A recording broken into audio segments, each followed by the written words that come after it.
pegawai bank setelah menyakiti janda tua.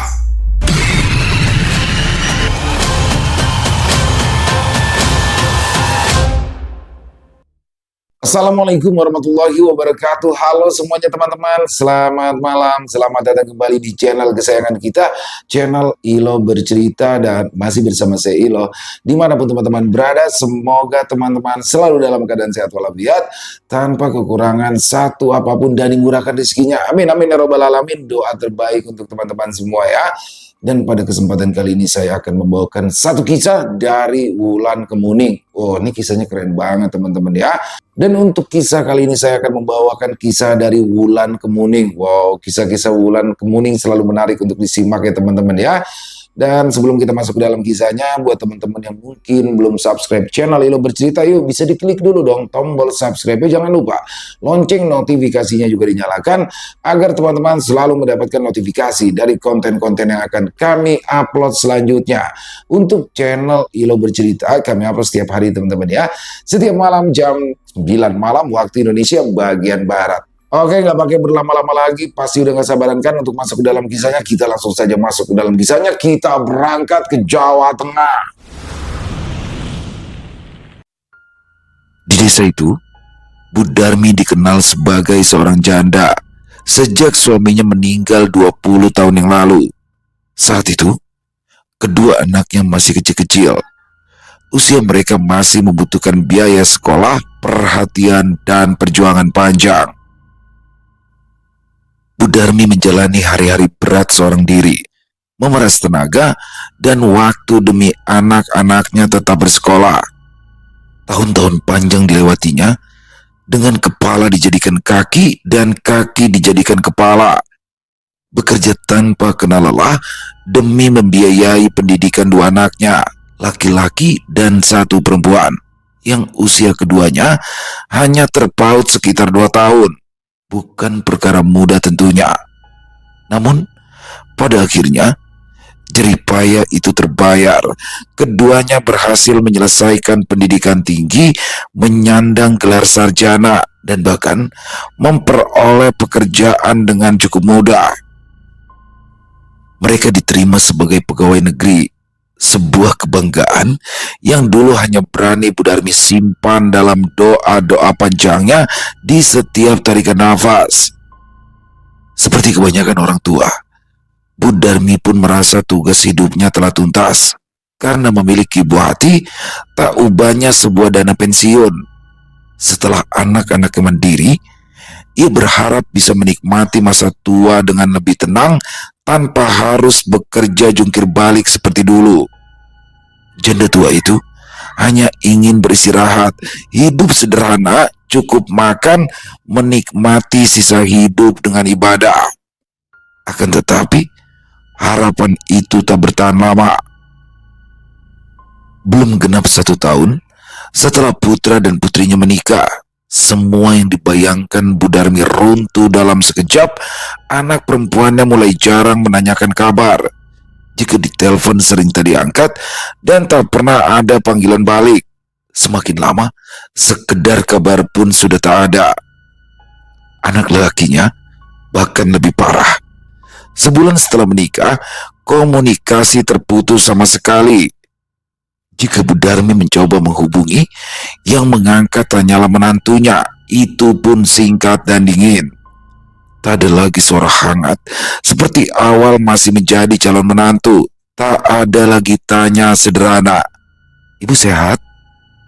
Maka Bu Darmi hanya bisa menangis dalam setiap sujud. Tapi jika dahulu doa-doanya begitu dekat dengan jawaban, kali ini tidak. Kedua anaknya tak lagi menunjukkan kasih sayang.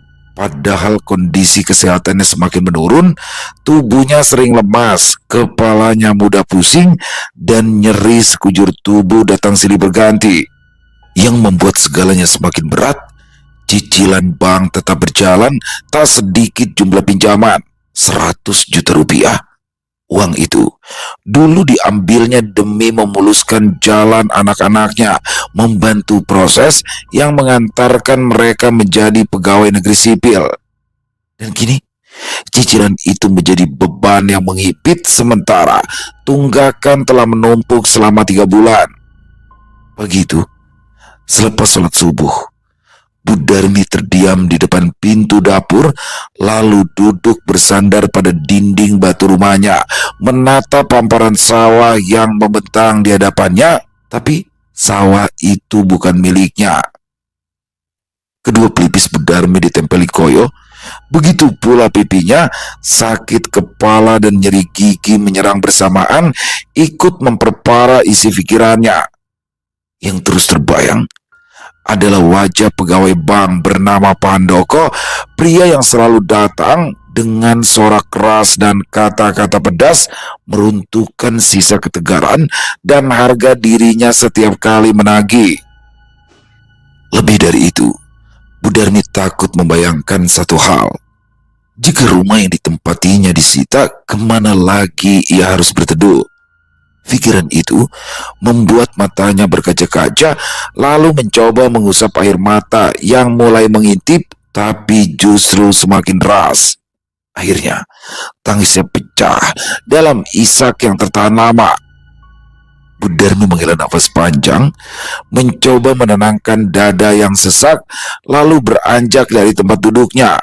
Langkahnya lambat menuju kamar, tertatih oleh usia dan beban pikiran. Tangannya meraih ponsel tanpa kamera yang selalu diletakkannya di sudut bantal, tepat di ujung kepala. Tempat itu sengaja diberi Bu Darmi agar bila sewaktu-waktu ada panggilan dari putra atau putrinya, ia bisa segera mengangkat. Rindu itu sudah terlalu lama dipendamnya dan rasanya sangat menyiksa dalam diam. Bu Darmi memencet tombol ponsel. Layar kecil itu menyala redup. Mata tuanya menjepit, memastikan nama yang hendak ditekan. Nama putrinya lebih dulu dipilih, berharap sesama perempuan akan lebih mudah mengerti. Hampir sebulan lamanya ia menunggu panggilan itu datang lebih dulu, tapi tak pernah terjadi. Bu Darmi menarik nafas dalam-dalam, menguatkan hati. Dia berjanji pada dirinya sendiri, jika panggilan ini diangkat, ia tak akan menangis, ia tak ingin mengeluh atau berbagi kesedihan. Dia hanya butuh bantuan, pengertian, itu saja. Dengan jari bergetar, Bu Darmi menekan nomor tersebut. Nada sambung terdengar. Lama, terlalu lama, hingga akhirnya panggilan itu terputus tanpa suara apapun. Seperti biasa, membuat dadanya kembali sesak. Bu Darmi menarik nafas dalam-dalam, tetapi air matanya tetap menitik. Tangisnya pecah tak tertahan. Kali ini, Bu Darmi tak akan mundur. Dia harus berbicara dengan putrinya, sebab jika tidak, Pak Handoko akan datang lagi dengan suara keras dan kata-kata yang melukai. Ditekannya nomor itu kembali, tapi tak ada jawaban.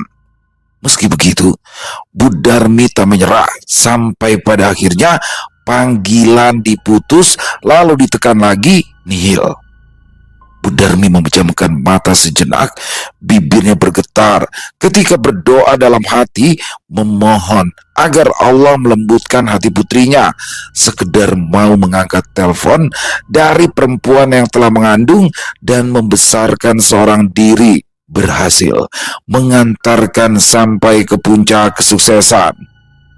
Dalam satu tarikan nafas, Bu Darmi menekan nomor itu sekali lagi. Kali ini panggilan tersambung. Bu Darmi terdiam sepersekian detik, tangannya gemetar, suaranya nyaris tercekat di kerongkongan, namun memaksa diri untuk tetap tenang, lalu mengucap salam lebih dulu, pelan, rapuh, dan penuh harap. Assalamualaikum, Fatimah. Waalaikumsalam. Jawaban itu datang singkat, terpotong, diucap seperti angin lalu. Tak ada nada rindu di sana, tak ada kehangatan yang dulu pernah Bu Darmi kenal dari anak perempuannya. Bu Darmi refleks mengusap dada. Ia menarik nafas pelan, mencoba menata hati agar tetap sabar. Di telinganya, suara Fatimah terdengar asing. Bukan lagi suara lembut putri kecil yang dulu sering merengek minta didekap sebelum tidur. Yang tersisa hanya suara dewasa yang dingin dan berjarak. Di ujung sana, Fatimah diam. Tak ada lanjutan pertanyaan, tak ada. Ibu kenapa? Atau ibu menelpon ada perlu apa? Hanya hening, seperti seseorang yang sedang menunggu urusan cepat diselesaikan. Bu Darmi menelan ludah, akhirnya berbesar hati membuka percakapan. Fatimah, bagaimana keadaanmu nak? Tanya sambil memejamkan mata saat mengucapkannya. Bu Darmi berusaha keras menahan air mata. Suaranya ditipiskan demi menyamarkan tangis yang sudah mendesak. Baik-baik aja, Bu. Jawaban Fatimah datang cepat, datar, tanpa embel-embel pertanyaan balik. Hening kembali menggantung. Bu Darmi menggenggam ponsel lebih erat, jarinya dingin, sementara telapak tangannya basah oleh keringat. Dengan sisa keberanian yang dikumpulkan, Bu Darmi pun mulai bicara. Dia menjelaskan keadaannya, pelan, tertata, dan penuh kehati-hatian, tentang cicilan bank yang sudah menunggak 3 bulan, tentang kesulitannya membayar. Sepanjang itu, Bu Darmi tak menyebut sedikit pun soal suara keras Pak Handoko, tak pula menceritakan kata-kata pedas yang selama ini meremukkan harga dirinya. Dia hanya menyampaikan inti bahwa ia membutuhkan bantuan dan pengertian dari anaknya sendiri. Akan tetapi, di ujung sana tak langsung ada jawaban. Bu Darmi menunggu dengan jantung berdebar. Harap-harap cemas itu kembali menggerogoti dadanya. Akhirnya, suara Fatimah terdengar lagi, kali ini lebih tegas dan juga kaku. Bu, Fatimah itu anak perempuan. Dalam agama, Fatimah tidak punya kewajiban menanggung orang tua. Itu tanggung jawab anak laki-laki, Bu. Lebih baik ibu bicara saja ya sama Mas Muhammad. Setiap makna dari suku kata itu menghantam telinga Bu Darmi. Dia terdiam sesaat, sama sekali tidak menyangka. Dengan suara bergetar, Bu Darmi mencoba meluruskan. Nak, urusan orang tua itu bukan soal laki-laki atau perempuan. Kalian sama-sama anak ibu, sama-sama lahir dari rahim yang sama. Bu Darmi berhenti sejenak, menahan sesak di tenggorokan, lalu dengan suara yang lirih terpaksa membuka luka lama, perjuangan yang selama ini disimpannya rapat. Ibu membesarkan kalian sendirian, Fatimah. Ibu kerja siang malam. Ibu pinjam uang, jual tenaga, sering tahan lapar. Bekerja yang bahkan dilakukan laki-laki ibu kerjakan. Ibu tidak pernah pakai baju bagus. Itu semua demi supaya kalian bisa sekolah sampai kuliah, sampai jadi orang. Hal yang bahkan orang tua lengkap pun belum tentu sanggup melakukannya. Namun, alih-alih luluh, suara Fatimah justru berubah semakin ketus. Bu, Fatimah kan udah bilang, Fatimah gak bisa. Suami Fatimah, Mas Patrick, pasti gak akan ridho. Dan sebagai perempuan, surga Fatimah itu ada di telapak kaki suami. Fatimah gak mau lawan suami, takut dilaknat. Tak mau masuk neraka hanya karena membantu urusan yang bukan kewajiban Fatimah. Hanya itu aja, Bu. Kata-kata agamis Fatimah meluncur lancar tanpa jeda. Bu Darmi terdiam. Beban ponsel yang tidak seberapa di tangannya berubah menjadi berat. Dadanya seperti diremas. Tak ada lagi air mata yang keluar. Yang tersisa hanyalah hampa bagi seorang ibu yang baru saja ditinggalkan oleh dalil yang tak pernah disangka meluncur dari mulut anak yang dibesarkan dengan seluruh hidupnya. Bu Darmi tak mampu berkata-kata, hening menggantung di antara mereka. Dari ujung sana, tak ada lagi suara Fatimah, tak ada percakapan lanjutan, bahkan sekedar bertanya dari hati ke hati sebagai sesama perempuan. Sebagai anak yang tahu betul bahwa ibunya hidup seorang diri di masa tua tanpa penghasilan dengan tubuh yang tak lagi sanggup bekerja kasar seperti dulu. Padahal Fatimah tahu ibunya pernah turun ke sawah, membuat pematang, ikut mengangkut barang di pasar, melakukan pekerjaan yang sering dilakukan laki-laki demi sesuap nasi dan biaya sekolah mereka. Fatimah faham semua itu, namun tak ada satupun nada khawatir yang terdengar. Di ujung sana, Fatimah memilih diam, menunggu percakapan itu selesai atau tidaknya urusan bukan tentang perasaan. Akhirnya, tangis Bu Darmi pecah, suaranya bergetar hebat, tak lagi mampu disembunyikan sambil bicara. Nak, ibu cuma ingin kamu terus jadi istri yang salehah, patuh sama suamimu. Semoga Allah selalu menjaga rumah tanggamu ya. Kalimat itu keluar dari mulut Bu Darmi bukan sebagai sindiran, melainkan sebagai sisa kasih seorang ibu yang sudah kehabisan daya. Itu harapan terakhir yang dititipkannya meskipun hatinya remuk. Amin, jawab Fatimah singkat. Lalu, sebelum Bu Darmi sempat mengucap kata lain, terdengar salam di ujung sana, sambungan terputus. Bu Darmi membeku menatap ponsel di tangan. Beberapa detik kemudian, dia membekap wajah dengan kedua telapak tangan. Tangisnya berubah menjadi sesenggukan panjang. Bahunya naik turun, nafasnya tersengal. Namun, Bu Darmi tahu, menangis saja tak akan menyelesaikan apapun. Lalu, mengusap air mata dengan punggung tangan, menarik nafas dalam-dalam, meraih kembali ponsel yang tadi sempat diletakkan. Kali ini hanya satu tujuan yang tersisa dalam benaknya: Muhammad, putra laki-lakinya, anak yang dulu begitu perhatian, yang dulu tak pernah lupa menanyakan kabarnya, tapi sekarang suaranya pun jarang terdengar. Dengan satu tarikan nafas panjang, Bu Darmi menekan nomor itu. Tak lama panggilan tersambung. Assalamualaikum, Bu. Muhammad mengucap salam lebih dulu, membuat hati Bu Darmi bergetar. Doanya langsung dijabah. Namun, getaran itu segera meredup, karena setelah salam, tak ada apa-apa lagi. Tak ada tanya kabar. Tak ada ibu sehat? Atau ibu bagaimana? Bahkan getar suara ibunya yang jelas-jelas menantangi seolah tak terdengar. Padahal dulu anak lelakinya itu yang paling peka. Akan tetapi, Bu Darmi menelan perasaan mentah-mentah. Ia tak punya waktu untuk tersinggung. Yang terngiang di kepalanya hanya satu: bagaimana jika Pak Handoko benar-benar menyita rumahnya yang sebagai jaminan? Kemana ia akan berteduh jika kedua anaknya bersikap demikian? Ibu cuma mau tanya kabarmu, Nak, ucap Bu Darmi lebih dulu menyambung percakapan. Oh, baik-baik aja, Bu, jawab Muhammad singkat, lagi-lagi tanpa lanjutan. Ada firasat tak enak yang merayap di dada Bu Darmi, tapi tak punya pilihan. Dengan suara yang ditahan agar tak terdengar memohon, ia langsung ke pokok persoalan. Nak, cicilan ibu sudah menunggak 3 bulan. Ibu sudah tidak sanggup lagi ngumpulin uang seperti dulu. Badan ibu tidak kuat. Bu Darmi berhenti sejenak, menarik nafas, lalu melanjutkan. Kalau bisa, ibu minta tolong, bukan separuh lagi.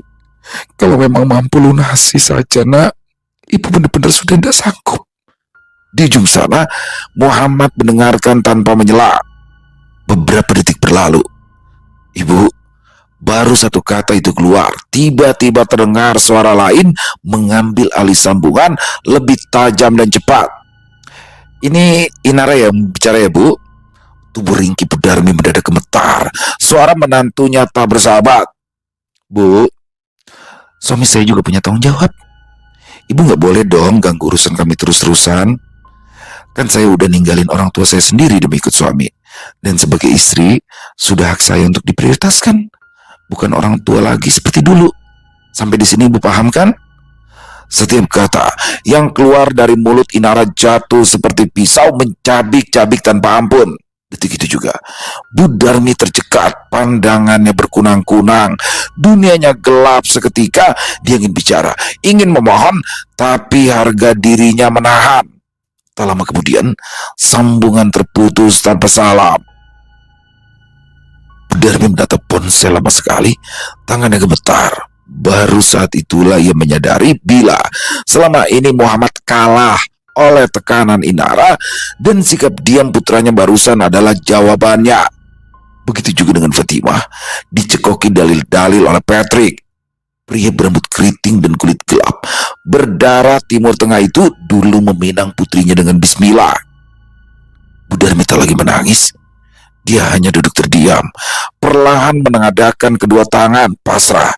Harapan pada dua anak yang dulu menjadi alasan bertahan hidup pupus sepenuhnya dan memberi kenyataan pada akhirnya benar-benar sendirian di hari tua.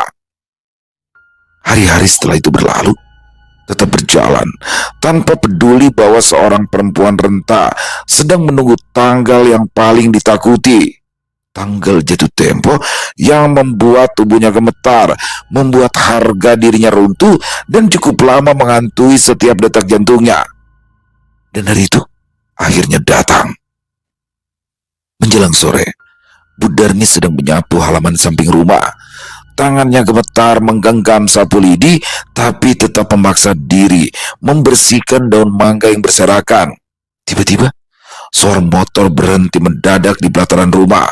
Bu Darmi refleks menoleh, jantungnya berdentum keras, tubuhnya menegang. Ketika melihat seorang pria bertubuh tinggi dan tegap turun dari motor, jaket hitam menutup badannya, masker hitam menutupi wajahnya, gerakannya cepat, kasar, seperti seseorang yang sedang mengejar buronan. Dialah Pak Handoko. Belum sempat Bu Darmi mengucap salam, pria itu sudah melangkah cepat, setengah berlari ke arahnya. Bu Darmi, seperti biasa, suara Pak Handoko keras tanpa basa-basi. Bu Darmi tersentak, sapu di tangannya terlepas. "Bu, ibu ini ada itikat baik atau enggak sih?" Gertak Pak Handoko berdiri sangat dekat, sebuah trik untuk menjatuhkan mental lawan bicara. "Kan aturannya sudah jelas, Bu. Kalau tidak ada pembayaran ya rumah ini disita." Tambahnya menunjuk arah yang dimaksud. Kata-kata Pak Handoko keluar beruntun. Setelahnya ia bicara panjang lebar soal prosedur, pasal, dan peraturan bank. Semuanya asing di telinga Bu Darmi yang ditangkap hanya satu, ancaman. "Ini bukan main-main loh, Bu. Jangan pura-pura tidak tahu." Bu Darmi mundur setapak, tangannya bergetar, keberanian dan harga dirinya jatuh di telapak kaki, berusaha melakukan pembelaan. Saya masih berusaha, Pak. Saya sudah minta tolong ke anak-anak saya." Namun, sebelum kalimat Bu Darmi selesai, Pak Handoko tertawa sinis. "Usaha? Hah? Usaha dari mana? Dari doa? Dasar perempuan tua." Kata-kata itu menebas harga diri Bu Darmi sekaligus nyalinya. Pak Handoko melanjutkan dengan suara meninggi. "Ibu ini gak tahu balas budi. Sudah ditolong bisa nyairin uang sebanyak itu malah gak tanggung jawab. Dasar janda tua." "Dari anak-anak saya, Pak. Cuma saja beberapa bulan ini mereka juga ada keperluan." Bohong Bu Darmi sambil terisak. Air matanya jatuh, lalu menunduk menahan rasa malu yang menguliti. Meski begitu, menyembunyikan kenyataan pahit bahwa dua anaknya yang seharusnya membantu dan bertanggung jawab lepas tangan. Sebab bagi Bu Darmi, aib anak adalah aib dirinya sendiri. Namun Pak Handoko tidak peduli. Alasan. Ya kalau perlu coba ngutang dong tempat lain lagi untuk nutupin ini semua. Jangan keburu mati sebelum utangmu lunas. Bu Darmi membekap mulut. Sementara Pak Handoko menatapnya dengan mata memicing. Suaranya kembali menggelegar. "Kalau mati sekarang, hutangmu itu tetap jadi beban anak-anakmu. Tidak ada istilah lunas karena mati. Ahli waris tetap bayar." Kepala Bu Darmi berdenyut hebat. Ucapannya menyeret ingatan ke masa lalu saat ia memohon pada Pak Handoko sambil menangis, merendahkan diri demi memuluskan jalan anak-anaknya menjadi PNS. Saat itu, Bu Darmi percaya hutangnya itu akan terbayar oleh bakti anak-anaknya kelak, akan patungan melunasi. Ternyata semua itu hanya habis manis sepadi buang.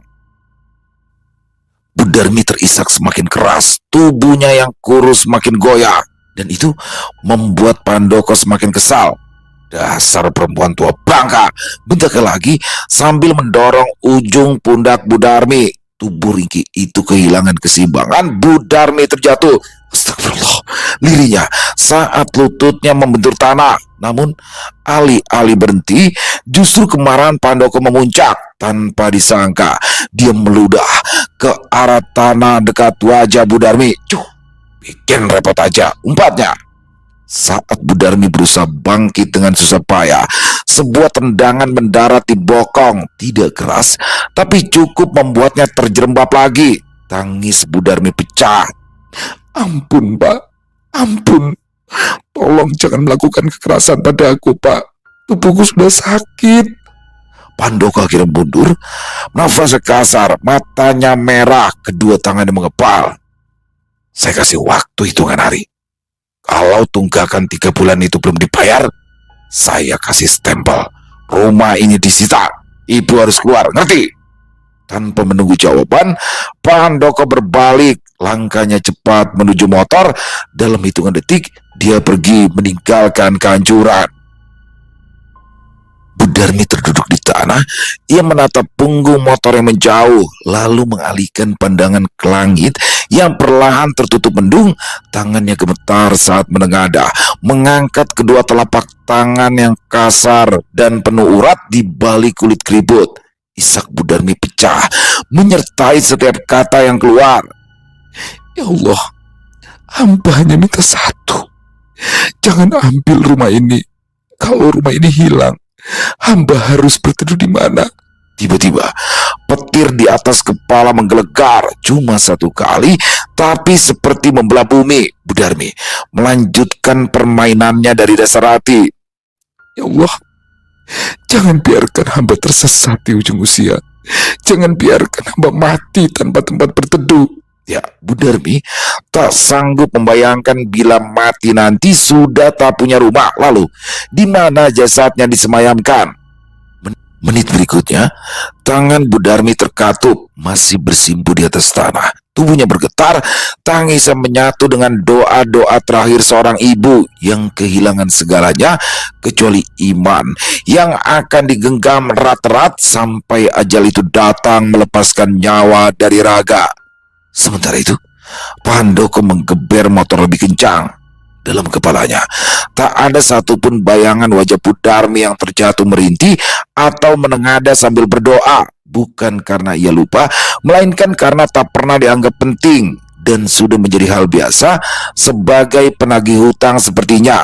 Sebab, bagi Pandoko, orang-orang seperti Budarmi hanyalah angka di laporan bulanan. Nasabah menunggak dan risiko portofolio ancaman terhadap target. Jika target tidak tercapai, jabatannya dipertaruhkan. Dan itu bagi Pandoko adalah segalanya. Setelah dari situ, ia mendatangi satu rumah ke rumah lain. Nada suaranya selalu sama, tinggi, menekan, dingin. Kadang disertai ancaman, kadang kasar tanpa tedeng aling-aling. Mental orang-orang itu harus runtuh. Itulah caranya bekerja. Menjelang maghrib, setelah memastikan semua peringatan tersampaikan, Pandoko kembali ke kantor. Jam di dinding menunjukkan hampir pukul 6 sore. Begitu melangkah masuk ke dalam gedung, wajahnya berubah. Senyum profesional terpasang, bahunya ditegakkan, nada bicaranya lembut. Pandoko, laporannya udah masuk. Tanya seorang rekan kerja. Sudah, aman. Jawabnya ringan, seperti hari itu tak ada yang menegangkan. Di kantor, Pandoko memang pegawai teladan, tapi di luar, dia menjelma menjadi algojo mental. Dua wajah itu hidup rukun dalam dirinya tanpa rasa bersalah. Malam akhir turun, ketika Pandoko sudah berada di rumah besarnya. Di ruang keluarga, televisi layar lebar menyala, anak-anaknya tertawa bahagia, gambaran hidup berkecukupan. Mereka menonton acara hiburan. Istrinya, Jupe, perempuan berkulit cerah dengan tubuh terawat dan pakaian rumah yang tetap mahal itu, duduk di sampingnya sambil memegang ponsel. Sibuk saling berbalas chatting di WhatsApp ibu-ibu istri para pemegang jabatan. Tiba-tiba, Pandoko terbatuk keras. Sekali, 2 kali. Lalu kedua tangannya meraih leher. Suara Handoko semakin serak, lalu tercekik. Jupe yang merasa terganggu menoleh cepat dan terkejut. Mas, mas, kenapa? Pandoko mencoba menjawab, tapi yang keluar hanya suara nafas berat, matanya membelalak, tangannya mencengkram leher. Ada sesuatu yang menarik dari dalam, kemudian tubuhnya kejang. Tubuh tegap Pandoko jatuh dari sofa tersungkur dengan kasar. "Mas, kenapa sih mas?" Juve berteriak panik sambil tetap memegang handphone. Pandoko menggeliat di lantai, kakinya mengentak-entak, tangannya mencakar-cakar keramik. Dari rongga mulutnya, lidahnya perlahan menjulur, perlahan-lahan sampai panjang, basah, berlendir tak wajar. "Mas, kamu kenapa?" Jupe terpekik, dia mundur beberapa langkah, wajahnya pucat, melihat lidah suaminya semakin memanjang dan terus memanjang, ditarik tak tanggung-tanggung. Anak-anaknya yang terkejut dan melihat pemandangan itu menangis histeris di sudut ruangan sambil meraung, mempertanyakan ayah mereka kenapa sampai seperti itu. Tapi Pandoko tak bisa menjawab. Sarung yang dikenakannya terlepas saat tubuhnya berguling, celana dalamnya tersingkap, tubuhnya berputar seperti hewan disembelih. Tubuh Jupe gemetar hebat. Di tengah kepanikan, dia menelpon ayah mertuanya yang tinggal di luar kota. Dalam sekejap, panggilan itu terhubung. "Abi, tolong Mas Handoko. Aneh, lidahnya keluar kayak ditarik." Aduh Jupe, suaranya pecah oleh tangis. Di seberang sana, suara bapak terdengar tegang setelah mendengar penjelasan menantunya dan hanya bisa memberitahukan untuk mencari bantuan Ustadz secepatnya karena mereka tak bisa datang, terhalang oleh jarak. Panggilan terputus. Jupe terdiam dalam kebingungan. Selama ini, dia tak pernah ikut pengajian, tak pernah tahu harus kemana mencari yang namanya ustadz. Tapi otaknya bekerja jauh lebih cepat dari logika. Tak ada pilihan, lalu menarik tangan kedua anaknya. Mereka berlari keluar rumah, meninggalkan Handoko yang tersiksa. Nafas Juve terengah saat berhenti di depan rumah Pak RT, Pak Suneo, lalu mengetuk pintu keras-keras. Begitu Pak Suneo membuka pintu, pria berkacamata itu langsung terkejut. "Astagfirullah, Bu Jupe, ada apa?" Jupe langsung meninggikan tangisannya. "Pak, suami saya Pak, aneh. Tolong, dia kesurupan." Pak Suneo makin terkejut, lalu menepuk-nepuk pundak Jupe, mencoba menenangkan. Sabar, saya ambil ponsel dulu, saya nyusul, ibu pulang dulu aja." Jupe mengangguk dan langsung menarik kedua anaknya untuk pulang. Di dalam rumah, Pak Suneo langsung disambut istrinya Natali yang sejak tadi menguping. Spontan ia berkata, itu pasti kena karma itu. Orang memang kasar orangnya. Sering aku dengar loh di pengajian. Katanya, Handoko itu jahat banget. Sombong. Macam kalau mati bisa jalan sendiri ke kuburan. Sepaket sama istrinya. Jangan menjadi penyambung gibah. Gak baik. Jangan begitu lagi ya. Tegur Pak Suneo mengangkat telunjuk. Natali terdiam, wajahnya berubah tegang. Mereka bergegas keluar. Begitu sampai di rumah Pak Handoko, Natali langsung bersembunyi di balik punggung suaminya. Tidak menyangka, Pak Handoko masih berguling di lantai, matanya melotot putih, lidahnya menjulur lebih panjang, merah, kehitaman, mirip lidah sapi, bahkan menyerupai lidah leak dalam kisah-kisah Bali atau kuyang dari Kalimantan. Pak Suneo hanya bisa beristighfar, spontan, doa-doa keluar dari mulutnya, sementara tangis anak-anak memenuhi ruangan. Pak Suneo melangkah pelan, tapi menjaga jarak. Pandoko, kalau masih dengar, baca istighfar. Tak ada jawaban, justru semakin menjadi-jadi. Tubuh Pandoko tertarik ke sana kemari, sementara kedua tangan memegangi kerongkongan. Dia ingin memberitahu kalau lidahnya ditarik oleh sesuatu tapi tak kuasa bicara. Di saat itulah, Pak Suneo merasakan bulu kuduknya berdiri. Faham, itu bukan sakit biasa.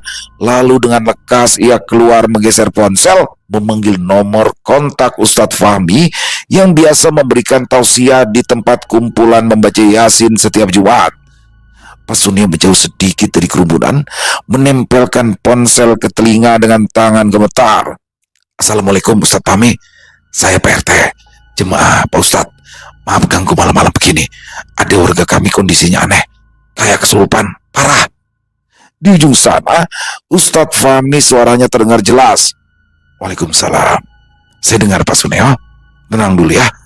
Saya kebetulan tidak jauh dari sana. Insya Allah saya akan segera ke lokasi. Baik Ustadz, kami tunggu ya. Balas Pak Suneo lega. Sebagai seorang pemimpin, baru saja diberi pegangan di tengah jurang. Tak sampai 10 menit, suara motor berhenti tepat di depan rumah Pak Handoko. Lampu motor itu memotong gelap, menyoroti wajah-wajah warga yang sejak tadi berkerumun. Pak Suneo segera maju menyambut. Ustadz, terima kasih. Sudah cepat datang. Waduh, kondisinya itu loh, parah. Ustadz Fahmi segera turun dari motor. Pria berusia 45 tahunan itu berwajah tenang. Dengan sorban melingkar di leher. Begitu melangkah mendekat, alisnya langsung berkerut. Belum masuk rumah pun sesuatu sudah terasa. Keributan tersebut mengundang seluruh warga. Satu RT keluar rumah. Sampai-sampai teras Pak Handoko penuh sesak. Ada yang berdiri berjejer, ada yang mengintip dari balik pagar, ada pula yang nekat masuk ke dalam, tapi pada akhirnya memilih keluar karena ngeri. Di ruang keluarga, Pak Handoko masih tersiksa di lantai. Tubuhnya menggeliat tak beraturan, lidahnya menjulur panjang, berwarna merah kehitaman. Dari sudut mulutnya, darah dan liur bercampur mengalir ke keramik. Sementara istri dan anak-anaknya sudah memilih keluar rumah sejak tadi. Mereka tak sanggup melihat. Warga yang berkumpul memberikan jalan. Ustadz Fahmi masuk. Begitu matanya menangkap kondisi Pak Handoko, langkahnya terhenti. Untuk pertama kalinya, wajahnya menunjukkan keterkejutan yang tak bisa disembunyikan seumur hidup. Baru kali ini ia melihat kondisi seperti itu. Astagfirullah, desis Ustadz Fahmi. Pak Suneo yang berdiri di sampingnya berbicara. Ustadz, saya mewakili keluarga, juga sebagai RT. Tolong bantu Pak Handoko, ya setidaknya supaya bisa dibawa ke rumah sakit. Ustadz Fahmi mengangguk. Saya akan berusaha, Pak. Tapi saya sampaikan dari awal, saya ini hanya perantara. Yang menyembuhkan tetap Allah. Pria karismatik itu lalu menoleh ke arah warga. Bapak-bapak, ibu-ibu, saya minta tolong ya. Yang tidak berkepentingan mohon menjauh. Yang di dalam rumah bantu saya, kita baca doa sama-sama. Mereka menurut dan anehnya justru semuanya keluar. Meski begitu, Ustadz Fahmi duduk bersila tak jauh dari Pak Handoko. Tangannya terangkat, bacaan ayat-ayat ruqyah mengalir dari mulutnya. Awalnya, tubuh Pak Handoko bergetar hebat. Posisinya berubah-ubah dari tengkurap lalu merangkak kemudian terpelanting. Ustadz, kok makin parah ya? Bisik Pak Suneo panik, tapi Ustadz Fahmi tak menjawab. Beliau melanjutkan bacaan. Suaranya meninggi, nafasnya dalam, pertanda kekuatan itu jauh lebih kuat dari yang disangka. Tapi tak pernah ada kata mundur baginya. Namun yang terjadi justru sebaliknya. Tubuh Pak Handoko melengkung tak wajar. Dari tenggorokannya darah kembali muncrat. Ustadz Fahmi akhirnya menghentikan bacaan. Beliau menarik nafas panjang, lalu duduk memejamkan mata. Tangannya bertumpu di lutut, bahunya naik turun, sedang masuk ke dalam kebatinannya. Pada kemampuan yang tak bisa dijelaskan dengan nalar orang banyak. Beberapa menit, Pak Suneo menunggu dengan jantung berdebar. Akhirnya Ustadz Fahmi membuka mata, tapi beliau langsung menggeleng pelan. Pak Suneo tercekat. Ustadz Fahmi menatapnya serius. Pak Suneo, ini bukan gangguan biasa. Pak Handoko telah menyakiti hati seorang janda tua. Sangat dalam. Dan sekarang doanya tembus ke langit ketujuh. Para warga yang kembali masuk memenuhi ruangan beradu pandang. Dugaan mereka benar. Anehnya, tak satu pun benar-benar merasa iba. Karena mereka paham betul bagaimana tabiat Pak Handoko selama ini. Ustadz Fahmi melanjutkan. Dan tidak ada obatnya. Kecuali perempuan itu sendiri yang mengobati. Pak Suneo makin bingung. Perempuan tua? Siapa ya, Tat? Ustadz Fahmi berdiri pelan, tatapannya lurus. Seorang janda. Rumahnya sederhana. Doanya keluar dari hati yang hancur dan diijabah. Pak Suneo tersentak. Satu nama tetangga desanya yang akhir-akhir ini menjadi bahan perbincangan itu langsung terlintas di kepalanya. Dia memberitahukan nama Budarmi. "Antarkan saya ke sana, Pak Suneo," pinta Ustadz. "Sekarang Ustadz," tanya Pak Suneo bergetar, tidak percaya menilik kondisi Pandoko yang mengkhawatirkan. "Ya, kalau terlambat, saya tidak mendahului kehendak Allah. Tapi Pandoko akan meregang nyawa dalam kondisi seperti ini," terang Ustadz Fahmi tegas. Pak Suneo tak berkata apa-apa lagi, lalu keluar, bergegas menuju rumahnya untuk mengambil mobil. Mobil Pak Suneo melaju membelah malam, tak ada yang berbicara di dalam mobil itu. Ustadz Fahmi duduk di kursi depan, memejamkan mata, bibirnya bergerak, doa-doa lirih mengalir tanpa putus. Akhirnya, mobil berhenti di sebuah pelataran rumah batu model lama, bangunan sederhana, tak tersentuh renovasi sejak bertahun-tahun silam. "Ini dia rumah Budarmi, Pak Ustadz," ucap Pak Suneo memberhentikan mobil di tepi jalan. Ustadz Fahmi turun, langkahnya cepat, lalu mengetuk pintu sambil mengucap salam. Sekali, dua kali, tiga kali, tapi tak ada jawaban. Pak Suneo mulai gelisah. "Apa jangan-jangan udah tidur ya Ustadz?" Ustadz Fahmi menggeleng. Lampunya masih menyala. Beliau pasti di dalam dan pasti mendengar. Saat itulah seorang pria parubaya yang kebetulan melintas berhenti di pelataran menatap mereka heran. "Mau cari Budarmi apa?" Iya, Bapak tahu beliau di mana?" jawab Pak Suneo cepat. Pria itu mengangguk ragu. "Oh, tadi habis maghrib saya sempat papasan, jalannya ke arah sana. Jalan kaki dia sendirian, kelihatannya buru-buru. Saya mau tanya kemana, tapi diem aja." Pak Suneo menoleh panik. "Waduh Tat, gimana ini Tat?" Ustadz Fahmi menghela nafas panjang. Rupanya inilah kehendak Allah. Beliau menatap rumah itu sekali lagi sebelum berlalu.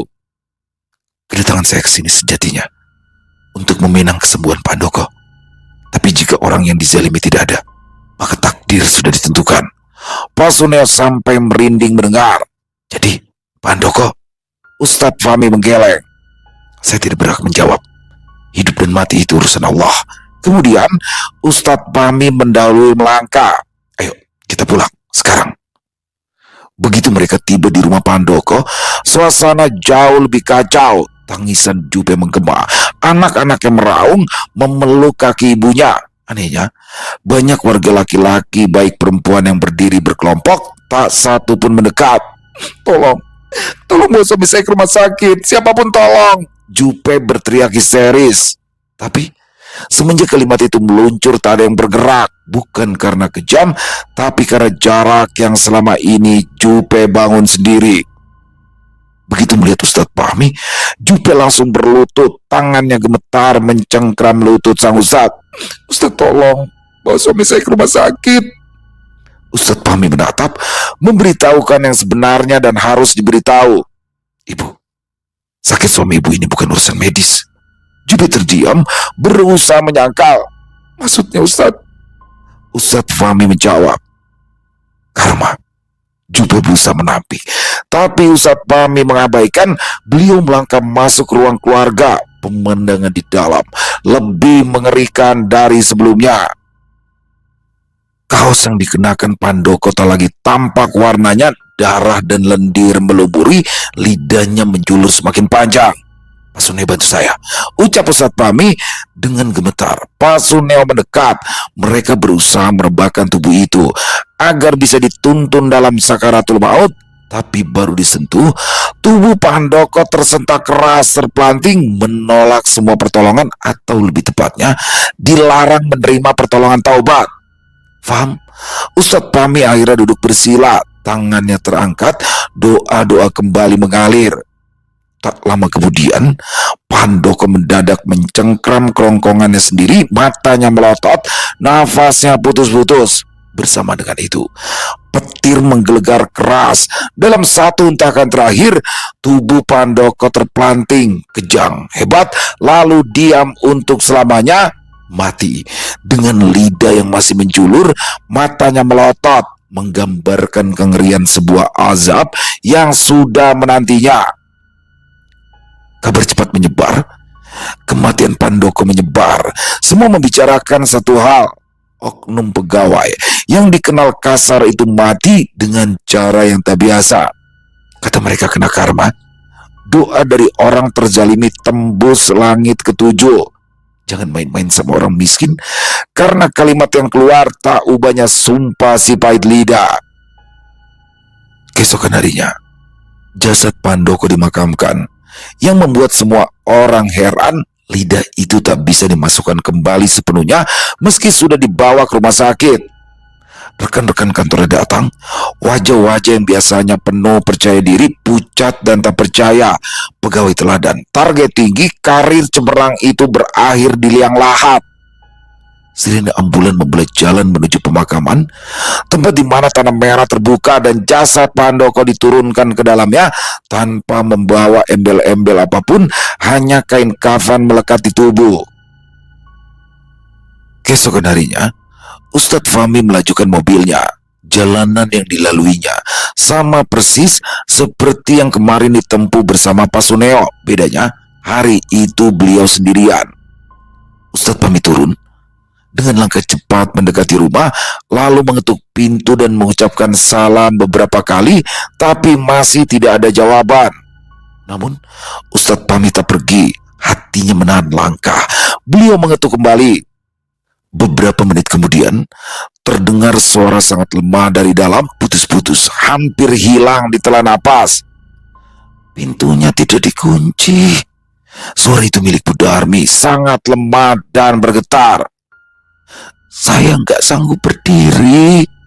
Tanpa pikir, Ustadz Fahmi langsung membuka pintu dan masuk. Jantungnya berdegup keras. Suara tadi menuntunnya ke sebuah kamar di balik gorden tipis. Saat kain itu disingkap, terlihat Bu Darmi terbaring di lantai dengan mukena masih membalut tubuh. Tangannya gemetar. Ustadz Fahmi berlutut. Tanpa berkata apa-apa, beliau meraih punggung tangan perempuan itu dan menciumnya dengan penuh hormat. Ibu belum makan ya? Tebak Ustadz Fahmi dengan mata berkaca-kaca. Kelopak mata Bu Darmi bergerak pelan, berusaha tersenyum, ingin menyembunyikan rasa lapar, tapi gagal. Ustadz Fahmi tahu perempuan di depannya sudah kehabisan daya. Beliau bergegas ke dapur, mengambil segelas air, lalu meniupkan doa, sebelum akhirnya kembali dan menopang kepala Bu Darmi dengan lengannya. Pelan-pelan, Bu. Setengok saja ya. Insya Allah akan ada tenaga atas izin Allah, ucap Ustadz Fahmi. Tangan Bu Darmi gemetar hebat saat memegang gelas, air matanya menetes. Saya merepotkan, ucapnya pada pria yang baru pertama dijumpainya. Ustadz Fahmi menjawab dengan bijak. Tidak, Bu, Ibu sedang ditolong dan bukan merepotkan. Justru ini adalah keberkahan bagi saya. Bu Darmi meneguk air itu lagi, nafasnya mulai teratur. Ustadz Fahmi memeluk tubuh renta itu, memberikan aliran energi lewat kemampuannya. Tubuh Bu Darmi yang tadi gemetar kini mulai tenang. Tanpa meminta izin, karena keadaan tak menunggu persetujuan, Ustadz Fahmi membopong tubuh Bu Darmi keluar rumah, membawanya ke mobil. Maafkan saya, Bu. Saya bawa Ibu ke rumah sakit, tutur Ustadz Fahmi. Duduk lemah di bangku samping, Bu Darmi tak menjawab. Air matanya terus mengalir. Sepanjang dalam perjalanan, seperti mimpi, dikirim malaikat penolong dalam bentuk wujud manusia yang selama ini tak pernah bertatap muka barang sekalipun. Di rumah sakit, dokter segera memasang infus. Tubuh Bu Darmi memang lemah karena dehidrasi, kurang asupan, dan tekanan batin yang terlalu lama dipendam. Setelah kondisinya stabil, Ustadz Fahmi tidak membawanya kembali ke rumah itu, akan tetapi beliau membawanya ke rumah singgah miliknya. Di sana, Bu Darmi disambut bukan sebagai beban, melainkan sebagai orang tua. Ada tangan tulus yang membantu, ada suara yang memanggilnya ibu, ada makanan yang dihidangkan tanpa hitungan. Ia tak pernah kelaparan. Malam itu, Bu Darmi menangis lagi. Setelah sekian lama bisa tersenyum bahagia. Cuma saja tangisnya berbeda. Ustadz, kalau boleh saya ingin tinggal di sini. Saya ingin menjadi orang tua, meski bukan untuk anak kandung saya, pintanya saat mendapatkan kunjungan rutin. Duduk di bangku, menghadap ranjang tempat perempuan lemah yang lalu dibawanya, Ustadz Fahmi tersenyum hangat. Rumah ini memang dibuat untuk itu para ibu. Bu Darmi merasa sangat senang dan bersyukur. Sebulan kemudian, kesehatan Bu Darmi sudah pulih. Meskipun langkahnya pelan, tapi ada senyum yang mengembang di wajah tuanya. Bahagia, membaur dengan para orang tua lain. Mereka yang sama-sama ditinggalkan, dicampakkan oleh anak-anak yang pernah mereka perjuangkan dengan segenap hidup. Dan tanpa sepengetahuan siapapun, Ustadz Fahmi telah melunasi seluruh hutang Bu Darmi. Tak ada pengumuman, apalagi pemberitahuan. Bahkan, Bu Darmi sendiri baru tahu ketika surat dari bank datang bertuliskan lunas. Bu Darmi menangis selama malam itu. Bukan karena lega semata, tapi karena merasa kembali dimanusiakan, meski bukan dengan darah dagingnya. Memasuki bulan ketiga, dua tamu datang ke rumah singgah itu. Seorang pria dan seorang perempuan berpakaian agamis dengan wajah yang tegang. Mereka adalah Muhammad dan Fatimah, dua nama yang sejatinya digantungkan harapan indah. Akan tetapi, apalah arti sebuah nama?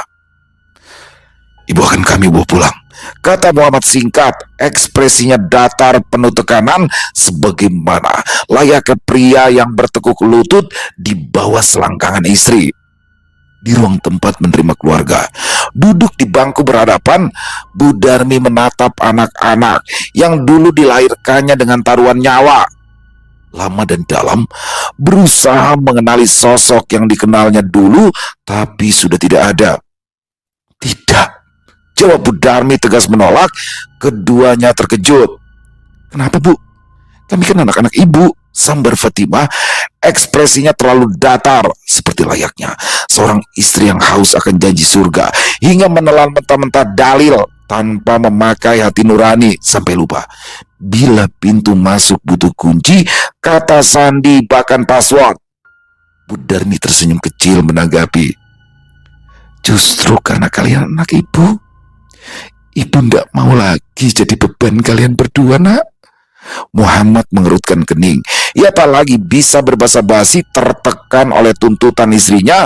Dia berkata jujur, lalu soal rumah itu bagaimana, Ibu? Kalimat itu mengakhiri segala keraguan yang masih tertinggal di sudut hati seorang ibu. Biar bagaimanapun sikap dan perbuatan anak kandung, akhirnya Bu Darmi mengambil keputusan tegas. Rumah itu akan ibu jual. Sontak, keduanya saling pandang. Wajah mereka pucat, menunggu kata-kata berikutnya, seperti vonis kematian. Dan uangnya akan ibu sedekahkan untuk bekal ibu menuju akhirat, lanjut Bu Darmi mantap. Wajah mereka berubah, marah, kecewa, dan panik bercampur menjadi satu. Bu, itu kan ada kami juga, bentak Muhammad bersambung dengan argumennya. Bu Darmi menggeleng, lalu berdiri tegak. Meski tubuhnya rapuh termakan usia, suaranya menggelegar. Tidak, cukup sudah. Ibu sudah menyekolahkan kalian setinggi mungkin, sudah menghabiskan hidup ibu untuk kalian. Sekarang, biarkan ibu membawa harta ibu sendiri sebagai amal. Sunyi menyelimuti ruangan. Ustadz Fahmi yang menyaksikan tak mau ikut bicara. Keputusan telah dibuat oleh takdir. Kalau begitu, aku tidak mau mengurus jenazah ibu kalau ibu mati, ancam Fatimah. Kalimatnya meluncur, memutuskan ikatan batin seorang anak ke ibu kandung. Alih-alih diharapkan bertanggung jawab, Muhammad juga mengambil keputusan. Aku juga. Indara sudah berpesan. Ustadz Fahmi yang menjadi saksi sampai ngeri, lalu menjadi penengah. Beliau tidak menyiapkan pintu surga berikut kunci yang sudah dibuang di depan mata. Seperti yang sudah-sudah, beliau segera mengambil tindakan. Dua orang anak yang telah lepas tangan itu menandatangani kesepakatan bahwasanya Bila nanti Bu Darmi berpulang, Ustadz Fahmi tak perlu memberi kabar, karena beliaulah yang akan mengurusi semua, menggantikan tangan si anak kandung. Fatimah dan Muhammad berdiri dengan wajah kecewa karena tak mendapatkan bagian harta itu menandatangani. Setelahnya, tak ada cium tangan untuk terakhir kali. Mereka balik badan dan pergi meninggalkan rumah yayasan itu tanpa menitipkan sepatah dua patah kata pada Ustadz Fahmi sebagai pemiliknya. Dan Bu Darmi menatap kepergian dua anaknya tanpa linangan air mata, justru tersenyum pada akhirnya, yakin memilih menyelamatkan dirinya sendiri untuk akhiratnya. Selesai. Wow, luar biasa kisah dari Wulan Kemuning. Waduh, nih teman-teman enggak? Saya pas dalam perjalanan membawakan ceritanya tuh baru enggak. Kok nama-namanya familiar ya? Seperti nama-nama yang lagi in sekarang. Dan di sini bagaimana seorang Bu Darmi membesarkan anaknya seorang diri, ya kedua anaknya, tapi ketika besar ya seperti yang tadi di dalam kisah. Dan ini relate teman-teman, dan pasti banyak ya sekitaran teman-teman, atau mungkin dari saudara-saudara teman-teman ada yang seperti ini, karena saya ada juga nih. Jadi ketika orang tuanya membanting tulang membesarkan anaknya, menjadikannya sudah sukses, ketika sukses, waduh, ya gitulah anak-anak zaman sekarang kan, ketika dia ikut kumpulan di mana, langsung paling jago dalil tuh, bahkan orang tuanya jadi kasih tahu nih dalil A, dalil B. Sebenarnya nggak begitu konsepnya teman-teman ya. Intinya mau dia anak perempuan, mau dia anak laki, ketika orang tuanya masih ada dan membutuhkan bantuan, wajib pakai banget untuk dibantu. Jadi nggak ada tuh yang seperti dalam kisah tadi, nggak ada. Tapi ya dalam kenyataan hidup banyak tuh orang-orang kayak anak-anaknya Bu Darmi, banyak banget. Tapi semoga kita semua dijauhkan dari sifat-sifat buruk itu ya teman-teman ya. Dan untuk Pak Handoko ya memang dia sudah tugasnya ya untuk menagih utang, tapi tidak dengan cara yang seperti di kisah barusan dong, sehingga apalagi sampai menyakiti secara fisik. Jadi bukan hanya hati, fisik, ya udah doa orang yang teraniaya, apalagi dari seorang janda tua yang tidak mampu, tembus 7 langit, kontan dibayar pulang-pulangnya. Dan alhamdulillah ketika Bu Darmi dijauhi oleh anak-anaknya, tiba-tiba datang orang lain yang dia nggak kenal sebelumnya, Ustadz Fahmi juga nggak kenal, justru menjadikan dia sebagai ibu untuknya. Luar biasa, keren pakai banget. Di endingnya datang sangkain benar-benar tersentuh hatinya, nggak taunya nanyain rumah. Wah, luar biasa. Ini banyak banget terjadi seperti ini. Dan sekali lagi mari kita ambil hikmah yang baik dalam kisah barusan, dibuang yang buruk-buruknya. Buat Wulan Kemuning, terima kasih. Ditunggu lagi kisah-kisah selanjutnya. Dan buat teman-teman yang suka dengan videonya, bisa diklik tombol like-nya, tombol jempol, tombol hype-nya juga jangan lupa diklik ya. Dan boleh dong dibantu di-share link videonya ke teman-teman yang lain, agar juga ikut merasa terhibur. Buat teman-teman yang punya komentar lain, punya pendapat lain tentang kisah barusan, bisa menuliskan di dalam kolom komentar, ataupun hanya sekedar saling menyapa. Insya Allah kami akan membalasnya satu persatu. Di akhir kata, saya Ilo mengucapkan permohonan maaf apabila mungkin dalam pembawaan kisahnya barusan ada kata-kata saya yang salah, ataupun ada kata-kata saya mungkin yang kurang berkenan. Saya mohon dibukakan pintu maaf yang seluas-luasnya. Sampai berjumpa lagi di konten-konten kami selanjutnya, yang pasti tidak kalah serunya, yang pasti tidak kalah horornya. Masih bersama saya Ilo di channel Ilo Bercerita. Salam sehat, sukses selalu untuk kita semua. Wassalamualaikum warahmatullahi wabarakatuh.